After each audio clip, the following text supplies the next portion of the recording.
It has been so long since I used my microphone. Hello guys, welcome back to the channel. If you're new here, welcome. My name is Trina. Today is the second update of 30 and 30 for the month of July 2025, as well as my Herkid update. I still have not finished a couple of books for this week, but I'm going to do so like later tonight because I have been quite busy despite it being a very chill, very gloomy Sunday. Perfect weather for reading, by the way. But I need to film this update first, and then I'm going to move on with my other hobbies, I guess. So, this week has been quite a doozy. Compared to the first week, I guess the first week was me, like, let's say, running straight first into the challenge, knowing that the end of the month there might be something that comes up that will stall me or put me in a reading slump or maybe stop me from reading entirely. Maybe it's because I'm busy, maybe some stuff is going to come out or come up rather. But I guess the thing that really came up this week was the all very sad case of sickness, I guess. I have been sick this week, so not really that much reading happened, but also kind of a lot of reading happened. I can't explain it. It's like I don't really have the energy or the mood to do so. However, because I have been waiting like in line, waiting at the like doctor's clinic for my appointments, that I ended up using that waking time like read and not be anxious, I guess, because I don't know if this is like totally a tangent, but I don't know if any of you like while waiting for like a doctor, I for one am very much a person that goes to the appointment like 4 or 5 hours earlier. Like I have an appointment for 10:30 and I was there at around like 8 or 7:30, like around those times. I was like still waiting there and like be anxious the whole time. Like I want to be early so that I'll be like the first in line. But when I got there, even though it was like 7:30, I was already number 3 in the line, and the doctor was supposed to be at the clinic or like at the laboratory at 10:30. It turns out to be like 11:30, and I was like super anxious, and I don't know. So what I did was like I took out a couple of ebooks that are from my TBR for this week and decided to read them. However, I was like also super distracted because some of the books that I read this week are they are a doozy, if I'm being honest. Like this is the lowest rating I'm going to ever give to a book this whole year maybe. Like there's nothing going to go down lower than the 2 books that I have rated for this week. So let's get right into them. I have read 6 books this week, which is lower compared to last week. However, I still have 3 books. So technically it's still 9, but I have 3 books that I'm in the middle of. And I'll explain how much into those 3 books that I am already as of filming this. And I'm not going to count them, like I'm not going to count one of them. Basically, I'll explain later. I am getting so far ahead of myself. So let's go here to where so I did finish Poisoner's Handbook. Love it. Gave it 4 stars. That's my first nonfiction for this reading challenge and for this year, actually, if I'm being honest. And we start here. As you can already see, one page is definitely a doozy. So we're going to start here first. I ended last week with Fever Dream. We're going to start here with The Salt Grows Heavy by Cassandra Khaw. It's a very short fantasy horror. And if I'm being honest, I really enjoyed this. I gave it 3 stars though, because there are parts where I'm like, I don't really care for this narrative. So the whole story is that I actually wrote something here, but I think I am really going to ruin a lot of childhood memories if I like say what I wrote earlier. So I decided not to say this, but it's sort of like if you love The Little Mermaid, I'm very sorry if you love it and hate horror, but to me it's like a horror version of The Little Mermaid. So this is a story of a princess, I guess, or let's say like a queen maybe, that she is a mermaid that married a human, very Little Mermaid-esque, and it brings out, I think it's the Grimm's fairy tale version, the Brothers Grimm. I have not read any from them actually, like any of the collection of stories, but I know that Disney makes like fairy tale princess stories more colorful and child friendly compared to the original stories. And I know that mermaids aren't supposed to be like the um, what do you call this? Like the pretty princess that we see depicted in like TV. And the mermaids are supposed to be like scary creatures that lure sailors, those like the mythology type ones. And this book showcases both a commentary, I guess, or like it gives mention to those fairy tales that we as children watch, and also like part of the mythology ones with like Skyla and the sirens. And I really enjoyed that aspect. It just so happens that there are parts of it that I don't really care for, aka the subplot romance. So basically, it starts off with this kingdom of the mermaid being destroyed by their children because mermaid children are said to be destructive, something like that. And she had to like look for somewhere else to live. Basically, she ran away from her kingdom, and she is accompanied by a witch doctor. um, don't know if this witch doctor was the one who was there when she birthed her daughters or not, but they went on this adventure and came across children from this weird sort of village or town that they never die. And it's sort of like Frankenstein-ish monster sort of story as well, mixed in with all of these different fairy tales. And I enjoyed it. I really enjoyed it actually. And yeah, even though I don't really enjoy Frankenstein in general as a book by Mary Shelley, it's still interesting. So yeah, I gave it a 3 star. I do recommend it though, like for a horror fantasy mystery. If you like fairy tales that are given a twist of horror, I highly recommend The Salt Grows Heavy. Actually, the second book here is first of the two books that I've rated a 0.5 stars with. At Dark I Became Loathsome by Eric LaRocca. This is a queer fiction horror, and I have read an Eric LaRocca book before, and I already did not like that. So I was like, give it another go, maybe 2 goes, because the one that I've read is not the popular one, but this one, I don't know why I chose this one in particular. Maybe because it's more of like mental health, as well as what was it that triggered me to read this one, other rather than the what was the more popular book, like everything is changed or different since we last met, something like that. I can't remember the title, but for this one I really did not like it.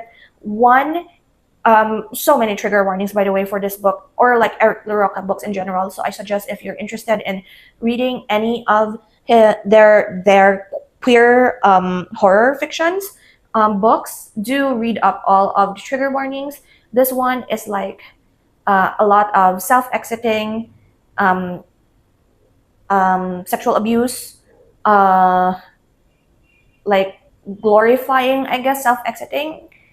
Basically, the main character has this service for people who would like to experience self-exiting but not going through with it until the very end, like being reborn in such a way. That is like part of his service. And the main character, himself, is experiencing like a lot of grief and a lot of tension and a lot of depression, I guess, because his wife has passed away and his son has disappeared or was kidnapped, and they did not like, the last thing that he said to the son was not good. So he was like guilty of that as well, trying to look for his son while doing the service. And it just so happens that there are like very gross imagery here, as well as I did not really like the ending that much, if I'm being honest. It's like, this is so weird, but it is meant to be like weird. It's meant to be uncomfortable, but it's not the type of horror that I enjoy. So that's why I gave it a 0.5 stars. And then the other 0.5 that I gave, which, yeah. So it's The Mist by Stephen King. It's a short story mystery fantasy. wherein we have this family that lives near a lake, and some sort of like a storm hit them, and like disaster struck. There are a lot of like people's homes have been destroyed by this storm, and when it subsided, the father and the son went to town with their neighbor in order to gather supplies from a supermarket, like the closest supermarket that they could go to. And there is a sort of fog rolling in from the lake that looks very suspicious. And when the father and the son and the neighbor reach the supermarket, everything, like the whole fog is already near that location, and there is this crazy woman saying that there is something in the fog that's dangerous, so you should not go out. And they are like basically stranded in the supermarket, him, his son, and 100 other people. I forgot how many exactly, but there are a lot of them in that supermarket. What irked me and grossed me out with this book is that a couple of pages in, like, the premise is super cool. You could already tell from the cover that something in the fog is probably like a giant octopus or something, like sort of like alien creature with tentacles. And I like that aspect. What I did not like is that a couple of pages in, already there is mention of boobs, or like looking at the wife's boobs, and I'm like, I'm not dealing with this. So I skimmed through it, and I ended up turning on the audiobook for it as well.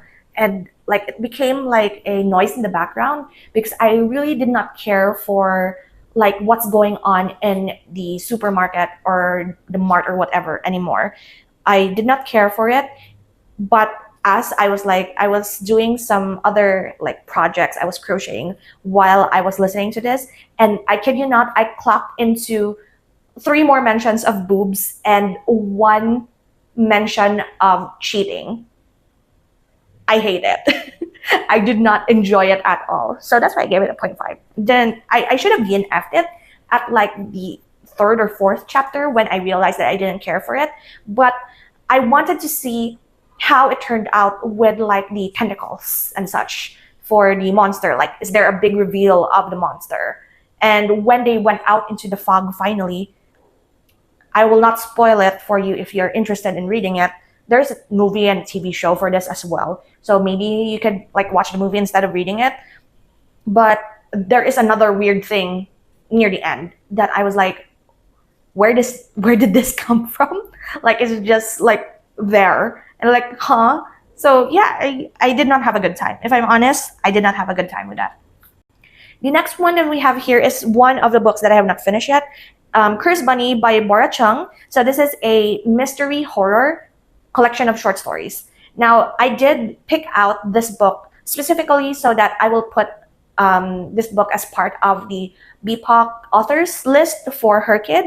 And at first, I did not know that this was a short story collection. However, I really enjoyed it. I really enjoyed this sort of like little shop of horror sort of story. So I don't really think that I should talk about much of each of the story. It's just weird, kind of grotesque body horror. I have seen sort of like a theme going on with each of the stories that I've already finished, that it has something to do with being a woman, like body parts, menstruation, what else? Birth, I guess, pregnancy, something to do with like the body of a woman, and also how women are being treated. Like, I think that's like the whole what do you call this? Like the whole theme going around with this book, and I really am enjoying it. I did have like a couple of books, or like stories rather, from this book that I already gave a 5-star to. Like 2 of the 1, 2, 3, 4, 5, 2 of the 6 books that I've read, or stories rather, I keep saying book. 2 of the 6 stories I've read, I have given 5 stars to. Quite enjoyable. But I am at 50%, and I'm going to finish the last, I think, 4 stories left. They are a little bit longer, but I think I'm just going to fly through it. The writing style, I guess, from the translator, and also like the narrative that was written by Bora Chung, is quite easy to get through and very readable. So for a horror short story book, this is like, you're eating it up like candy, like popcorn. It's so fun. The next one is Felix the Shark. This is the last book in the Fazbear Fright series by Scott Cawthon and other authors. It's basically the book version, or not the book version, but rather collection of 3 short stories that are ties to the Five Nights at Freddy's lore. And this one, I believe, is like maybe one of my favorites from all of the 12 books. And it talks a lot about the concepts that are in the games, but also like the overarching storyline. So this is the 12 books. I don't think I should say any more of it, but I did like skim through the last story, which is the Stitch Rate story, which is, I realize now, I kept saying, like in the previous videos that I have, that the Stitch Rate story has 12 chapters. Turns out it's 11 chapters because the 12th book did not have a Stitch Rate chapter. So I wanted actually to read the Stitch Rate, but it's not entirely a book, so it should not be counted as a book with regards to the challenge. But I tried it, did not really care for it. Like, it did mention, like, a lot of the Stitch Rate stories, or like the Stitch Rate chapters, mention a lot of the people that are part of the other stories from each of the Fazbear Frights books. Almost all of them were mentioned. So it's highly suggested that you read all of the 12 books before you go into the Stitch Rate story. But I decided I'll just look up a summary for it because I don't really care for it anymore. I just want it to be done. And it's quite interesting. But yeah, what's done is done. I guess my interests with Five Nights at Freddy's have already been like left in my like early 20s age, I guess. I have been interested in the Five Nights at Freddy's lore while I was still in college, actually, because I was watching the Game Theorist, or GT Live, while I was studying for like my finals and such. I had them on my background, which is kind of like weird for me because I've been studying. When I was in college, I was studying at around 10 p.m., 11 p.m., early morning, and I'm like watching Five Nights at Freddy's. Like, that's kind of weird, but that's the only way that will keep me awake while I was doing financial management. And I was like, yep, that's the genre that I'm interested in, so let's like double down on it. So yeah, I am done with the Five Nights at Freddy's Fazbear Frights books. I'm not sure if I'm going to continue with Tales from the Pizzaplex because that's like entirely a new generation of the Five Nights at Freddy's storyline, I believe. Like, it's a whole new thing. So I might consider not continuing with it, but would like to read the trilogy of the books. There is a trilogy for this, like Silver Eyes, She Said Once, and Fourth Closet, I believe. So I might do that and not do Tales from the Pizzaplex anymore. Anyway, the next book that we have here is Murder on the Orient Express. I did start this. I am currently, I don't know if it's like 10% of the book. So I'm not going to count Murder on the Orient Express for this week because I'm not 50% into it. But I'm enjoying it. I really love the voice actor, the narrator for like Hercule Poirot. And I'm enjoying it so far. I'm just like in the beginning of it, like 2 or 3 chapters into the book. But so far so good. And then the other one on the page, I guess, not the last one, second to the last one, Annihilation by Jeff Vandermeer. This one is not part of my TBR previously, but I saw the cover. This is interesting. It's horror sci-fi. It has 4 books in it. So when I saw it and I was like so grabbed with the cover, I was like, I want to read this. I love sci-fi horror.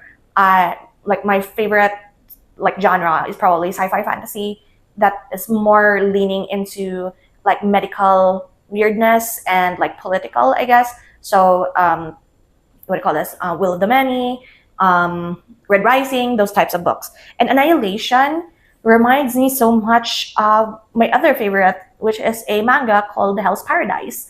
And Hell's Paradise is sort of like these assassins or killers from death row are given a chance to be pardoned by the shogun if they bring back the elixir of life from this very strange island that popped up, and they had to navigate through the island.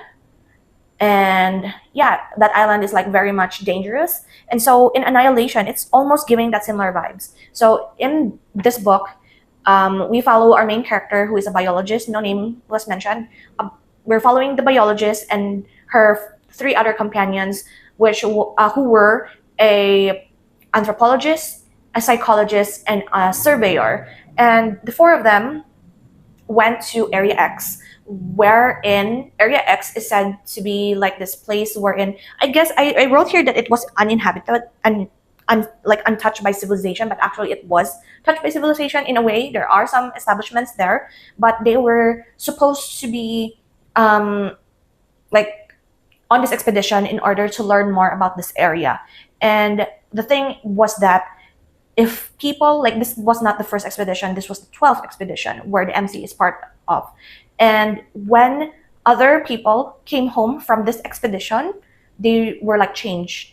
They were so different from their actual self, and they did not even report to their, like, whoever sent them. Like, they went straight home. Like, they don't know how they were able to go straight home. They have no memory of what happened in Area X, and it was very suspicious. So the main character, her husband was part of the 11th expedition, and she got curious why her husband changed. So she volunteered for the 12th expedition, and this is like her whole observation, like her whole journal entry, basically, of what her experiences are in the Area X during her time with the other three women.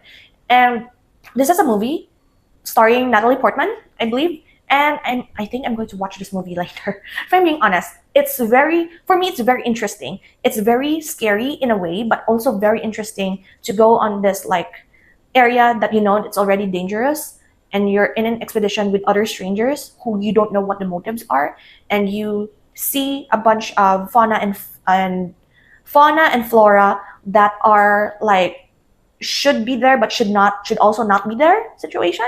And it's interesting. It's like a little area wherein weird stuff happened. So yeah, I gave it a 4.5 stars. Did not give it a full 5-star because there are parts there that are a little bit draggy for me. But if it wasn't as draggy as it was, I would have eaten this up nonstop. Like, I would have binged this. But the fact that I was kind of distracted when I read this, safe to say that it's not a full 5-star. So yeah, I'm still going to watch the movie though. I'm really excited for it. And then here we have the last one that I have started reading for this week, and I'm going to count it. I'm like 47% into the digital copy of this. So it's No Cure for Being Human and Other Truths I Needed to Hear rather. This is by Kate Bowler. It's a nonfiction, a memoir of her, like, all through the remaining days, I guess, of her life, because she had stage 4 cancer, and all of the like bucket list, her thoughts and feelings, what she wanted to do with the remaining couple of years that she has left, and reflecting on the life that she had previously. At first, I was super afraid to read this, but I was like kind of required to, because for her kid, the nonfiction part, you have to read different types of nonfiction. So I already read like a history book. This one's going to be my memoir. I might end up reading like maybe a guidebook or something, maybe a cookbook or something. I have already one book that I'm kind of interested in, but I don't know when I'm going to finish that. But I want to have a head start with my nonfiction reading. So I went ahead with this one, and I'm going to count it for my nonfiction one. So those are the books that I have started and some that I have finished for week 2 of 30 and 30. We are like very much ahead of schedule, if I'm being honest. Today is what is today? Today's the 13th, and technically I have finished 14 books, almost 15 books for this week. So I'm like 2 books ahead of schedule, which is good, which is what we like.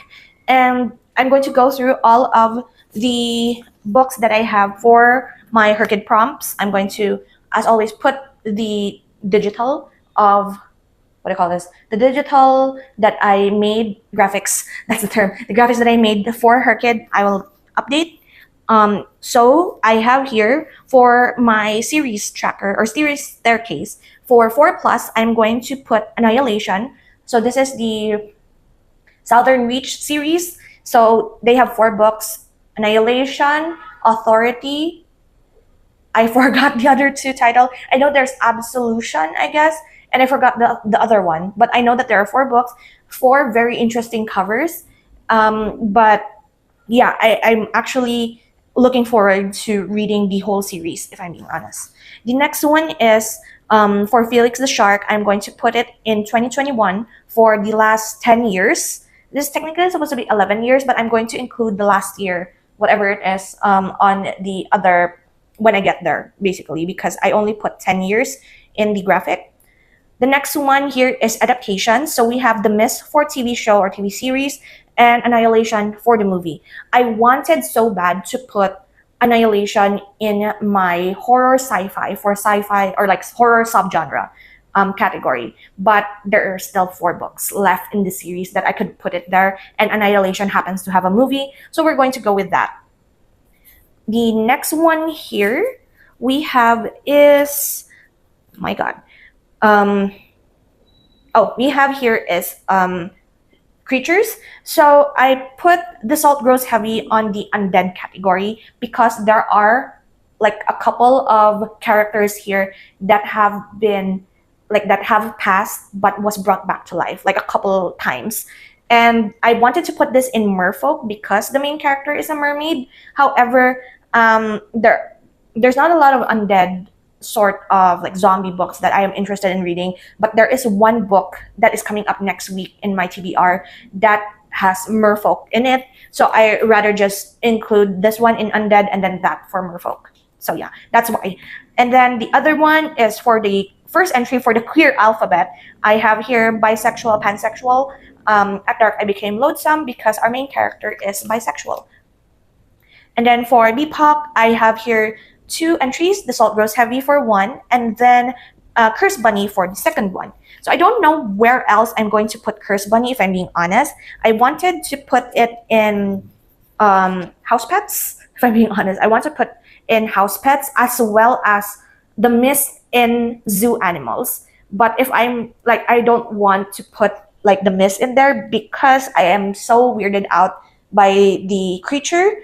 And also for Cursed Bunny, there are a lot of animals in this book, not just the bunnies. So I could easily read something else for these prompts, like maybe a cat book for House Pets. And then for the zoo animal, I could technically finish Remarkably Bright Creatures, which I have not finished yet, which is kind of embarrassing. I actually started the month with that book, but I haven't picked it up just yet. I've been kind of not in the mood to read that as of the moment.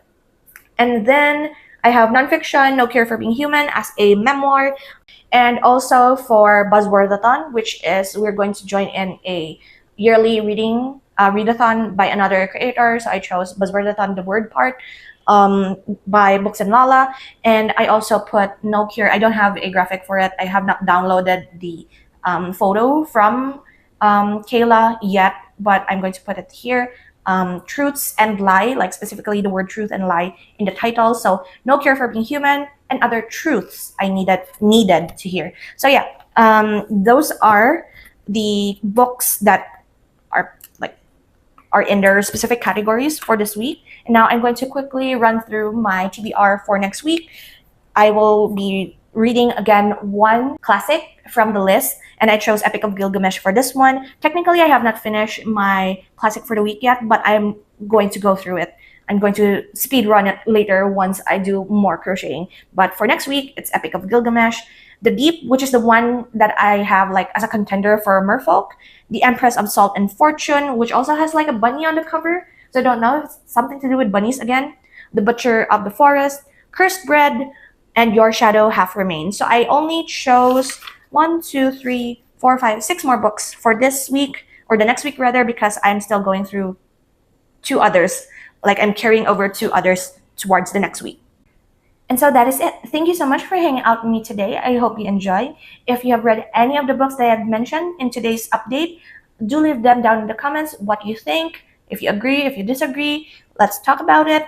And yeah, you could leave your recommendations down in the description for like horror books, literary fiction horror, medical horror, psychological horror books that you are like enjoyed and would recommend. Do leave them down in the comments as well. And yeah, thank you again, and I will see you in the next video. So until then, guys, take care and bye-bye.